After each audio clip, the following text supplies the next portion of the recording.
FM News Talk 97.1 podcast. It is time for us to take our country back. And a lot of people have really given up on Congress and have said, there's a lot of good state legislators and a lot of good state governments. And one of those people joins me now, Keith Carmichael, who is the state director for the National Convention of States. Keith, good afternoon and welcome to the Mark Cox Show. Hey, thanks for having me. Appreciate that. So, Keith, you're a Missourian, right? Where in the state do you live? Remind me. I'm in west central Missouri, over by Truman Lake. Oh, very good. That's right. And Keith, tell me how did this come to your attention? What sparked your interest about the Convention of States, the Article 5 Convention of States? I have to tell you that, first of all, I think in 2013, Mark Levin's book, The Liberty Amendments, and anyone who listens to Mark Levin, you knew something special or unique was going to come because we have a situation where we really need to, states need to get involved and use the Constitution. And Mark Levin outlines that in the Liberty Amendments. And about 8 days on either before or after, Michael Ferris and also Mark Meckler, Citizens for Self-Governance, started a website called conventionofstates.com. They were just days apart. Before that, those gentlemen didn't even know each other. They'd never met. Of course, the rest is history. They talk on a regular basis now because of very good. What's going on. And Keith, you may or may not know this, but you mentioned Mark Levin. Folks who are listening to me right now know Mark Levin very well because his show is on this very station, FM News Talk 97.1 St. Louis. He wraps up the day every day. Mark Levin is on here, so I think folks are going to know exactly what you're talking about because many of our listeners listen all day long as they're going about their daily routines, or they stream us on their laptops or their phones or whatever. So, yes, folks are very familiar with Mark Levin and the Liberty Amendments. We're speaking to Keith Carmichael, the state director for the National Convention of States. You can go to Convention of States. Is it .com, Keith, or .org? It is, conventionofstates.com. Conventionofstates.com. And so, Keith, so you heard about it, you got interested in it, some people started coming together of like mind and started working on this. So how did you become the state director, and what do you do with that? I've been asked that question many times, and the answer is I showed up. Okay, you volunteered. 9/10 of it, and I'm always looking for someone who to take over and take it from here. But we got to go into the Capitol and visiting with legislators, and I've just got hooked, finding out I can go up there and make a differse. And I'm yes, sir. I'm in it for life, I guess, at this point, because it's something I really enjoy. A true citizen advocate on the good guy side. So, Keith, I've run into you. I don't go to the Capitol a whole lot. I try to avoid it, unless I have to. Exactly. now that I turned out, but I do go up. I enjoy seeing my old friends and my colleagues. Every time I've been up there over the last few years, you're always there. You're always there, pounding the marble halls, working the offices, working the legislators.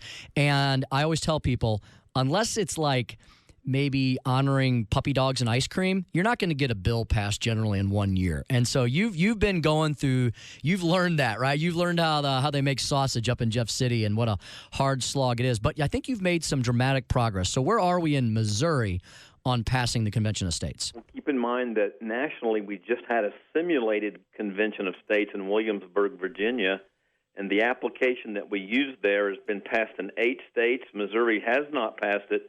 We passed it in the Senate 26-5 in 2015 when you were there. And then in 2016, we passed it in the House 105-43. So we just need to line those sites up and get it done in 2017. Well, that's great. So you've got both chambers on board, and like what happens sometimes, some years things pass one chamber and not the other, but you've got it successfully through both. And boy, that Senate number is really good. That's a veto-proof number in the Senate. And hopefully you can add about 4 votes in the House and have it veto-proof in the House. And then away we go. So Keith, for folks who have no idea what we are talking about, just nutshell for us what the Convention of States is about and what it would do. That's a great question, and like me, many folks probably don't know. And when you asked me years ago, I had no idea because I didn't know it. But they're hiding in plain sight. Right there in the U.S. Constitution is a remedy promised by framers of the Constitution for the very problem that we have today, a runaway, unresponsive federal government. And so in Article 5 actually has 2 parts, 2 ways that the Constitution can be amended. The proposals are ratified the same way, but Congress can propose amendments. 27 times they've proposed amendments. The state-led process, the other half of Article 5, has never been used. It's like having a business with a board, but they've never had a meeting. And so you can understand how important it is. It's the balancing mechanism, really, between state and federal. And we're so far out of balance because we've never used this mechanism that the framers have given us. And, Keith, that's a great point. They put it not in the amendments. They put it in Article 5 of the U.S. Constitution itself, the original framers, the original founding fathers. So for people who say this would be some crazy, wild-eyed experiment, well, it was put there for a purpose by the very people who wrote the rest of the Constitution that so many constitutional conservatives always like to hang their hats on. Absolutely. It was actually the 13th of 15 proposals. It was a part of the original Virginia plan. They knew that it was going to have to, to be able to change our government without shooting each other, proposal of amendments. And the states, I think at the very beginning, we're only talking about states proposing amendments. If you go back and study, they never really had any concept of the federal government, the national legislature, proposing amendments. But in the process, there's two parts, and so Congress can propose or states can, but they never have. And that's a real problem because they will, Congress will never, they're never going to give themselves term limits. They're never going to restrain themselves in any way, fiscally or jurisdictionally. The only way is for states to, yeah, Keith, they're never going to drain the swamp, are they? Like Donald Trump is saying lately. They're never going to do it.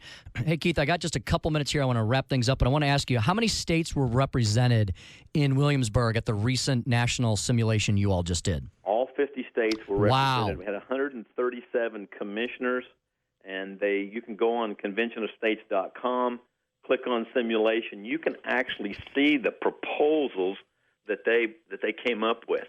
And Keith, what would be your top three? What would you want a convention of states to do? What amendments would you like to see if this were to happen someday? Which ones would you want them to? Give me your top two or three. The Commerce Clause has been completely violated. It meant shipping in 1787, and today, under the guise of the Commerce Clause, the federal government basically is unrestrained, and they say they're unrestrained. The 10th Amendment gives states, power that has been taken from them, and Article 5 is the only mechanism for, enforcing the 10th Amendment. We think simple things like we know today that Washington uses fairy and unicorn accounting. We have to demand that they use approved accounting procedures, because we can have a balanced budget amendment, but if they're making up numbers, you're just wasting your time. So excellent. I'm a term rotation person. When people say term limits, I think a term rotation is more fitting. Sure. And people can buy that. Sure, absolutely.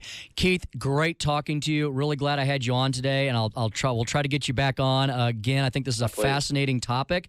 People should go to conventionofstates.com, conventionofstates.com. Keith, if folks want to get a hold of you so you can explain more of this to them, send them information, get them, maybe they want to participate in getting this done next year with the legislature.